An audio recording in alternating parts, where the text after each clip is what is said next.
Japanese sword set is a very simple sword set with the basic applications as used in the typical Japanese system. A few things to note when we talk about the classical Japanese sword. It is always worn on the left side always being the place of honor when they sit in court. The guest of honor always sits on the left side, where in Western society it's exactly the opposite. From here, the gun was always drawn with the right hand. It was always the right-hand man. The guest of honor was always seated to the right. What we will do on the Japanese sword set, we will take each of the individual sections. And typical of a kata, it isn't a continuous series of opponents. It's simply a kata setup to show you the application of the sword with an opponent in the different directions. The first classic movement from here will be taken from a seated position with the sword drawn. You'll notice that when the block is made, the sword is drawn out and the block is made with the flat of the sword, deflecting the movement, and then the two classic cuts will be taken from this position. Section number 1 of the Japanese sword set. The kata starts from a classic seated position from here, where the opponent directly in front of you comes in with a classic overhead striking motion. Notice that the first movement from here is you retreat. As you retreat, the sword is drawn and the block is made with the flat from here. The first of your classic cutting movements here with two hands after the block is made, the cut comes directly across, and the second movement from here, the classic cut comes back. Notice as a general rule, the cuts are not made towards the head, they are generally made towards the body. Once again on the application, the block is made against the overhead cut. The first cut through. Notice the complete pivot of the body for power. The transfer now to the right power hand as a cut is made back.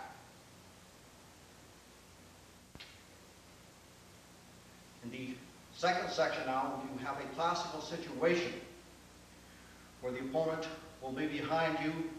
This is classically also done in a lot of the samurai movies, or an actual application from here, when the opponent is generally concealed behind such a thing as a soji screen.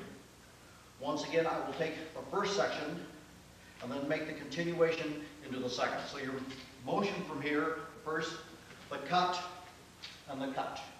From here, do not have an opponent behind. Notice how the movement, the sword cuts back, the transfer out to a 45-degree angle from here, and the cut is made down. We will take this at a different angle so you can see the application from here.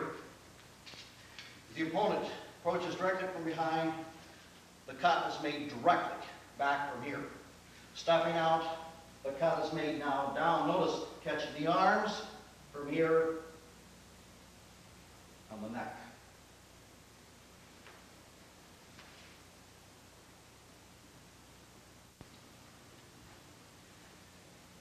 The application of the third section will be taken first without the opponent in position so you can see the actual movement from here. What's really involved in this is just the classic turning from one position to another.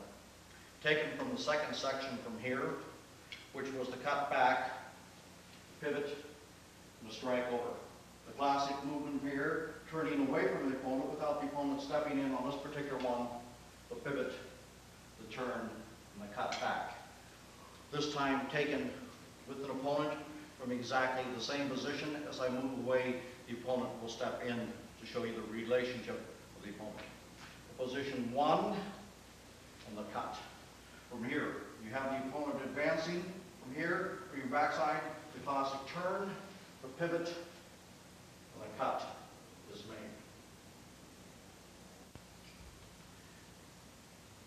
The fourth section has two distinct applications. So from here I'll take it first without a partner to show you the actual movements, then have the partner move in to show you what's actually happening. Once again, putting the previous sections together, the cut back, the cut over, the pivot. At this point I want to concentrate strictly upon the feet at this particular point. You do a hopping movement, which is in classical. In many of your weapon systems from here, where you pick up one foot and then the other to keep them from being cut. In this particular case, we're going to do a reversal of the foot. 1, 2, from here is reverse both feet. The first application then is simply a hopping movement to clear any type of weapon, in this particular case a sword. The second application will involve, first of all, the hop, and then the actual blocking with the weapon, in this particular case, the sword going all the way to the ground. What I will do, I will move into position from this. On the first one, I will have Greg move in with the sword that we use strictly on a cutting movement. As you hop over, then we'll take the second application from here, which will be the block. From there, we will continue into the first to the fifth application, because right from there, off the block, the sword will be drawn up from here, first with the one hand, the second hand, then the cutting motion will be made from the blocking position. Once again, I will move into position. From here, we'll take the first aspect of it with simply the hops without the use of the sword as a blocking weapon.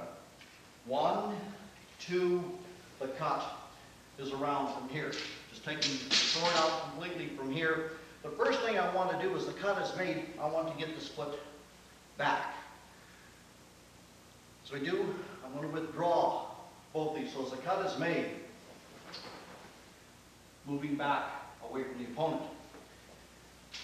To ensure now that we have been able to evade this, we do a double movement from here as you come around. One, as the cut is made. The hop is made as the cut is made low, and the block is made down.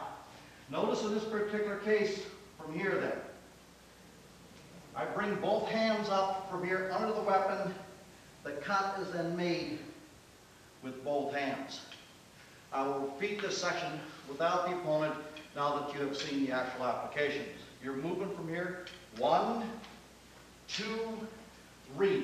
The hop, reversal from here. As you come in, notice the clearing movement from up over, and the cut is made down. The sixth section now is simply a continuation of the previous movement from here. I will have Greg stay in position. After we've done the hop, the clearing movement made, and a motion over. The next application of this is if the opponent retreats, and we're not able to complete this cut, we simply use then one of the classic movements as used in the Japanese sword. Once again, I will repeat this entire section from the hop. Once again, 1, 2. In this particular case, as I brought the sword up from here, the opponent retreats. As the opponent retreats, I simply use the circular movement, the cross step, stepping in with a cutting motion. The next section of the kata simply involves some classic footwork that is used in many of the classic sword systems in the Japanese, for instance, the positioning of the feet. In the kata, I'm showing only one side of this. I will add one other extra section from here so you can see simply the adjustment of the feet. From the position, it's a matter of either advancing or retreating. I'll take 3 on this for this particular position. Notice now the movement of the feet. The toes come back 1, the heels 2, 1, 2, 1, 2. Once position has been made, then you advance in. Let me add one other application from this in the section that was not in the kata, but could just as easily have been put in there, where this will be continued and the cut will be made from the back side. We're retreating with the feet. 1, 2, 3. The advancement in. From here, we're going to do exactly the same movement. 1, 2, 3. Notice this time as I step in, the cut is taken from the back side of the body. Once again in the kata now, the application. 1, 2, 3, and in the kata, the movement of feet. 1, 2, 3. The seventh section now is simply the application in the sword set of the transference of the sword from the right hand to the left. Notice in your cutting movements in here, and that's why it's called a sword hand and things like this. The basic movement, same as if we use the hand, an extended outward block and a chop, an inward block and a chop. The same thing is now done with the sword. With the sword in the left hand, the cutting motion from here, the first counter is simply made with a block from here, the cut is then made back. Okay.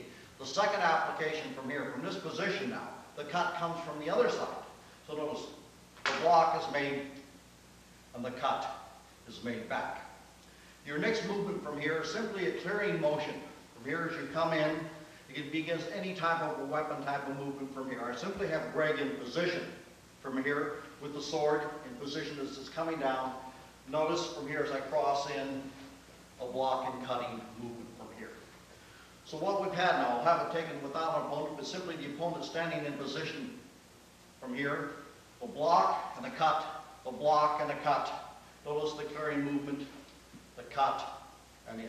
Your next movement from here now is simply the closing of the set from here, and these are simply your passes first to the right side of the body and the left side of the body in a closing movement, and finally the sword back into position. So your movement from here, the block and a cut, a block and a cut, cross, step in.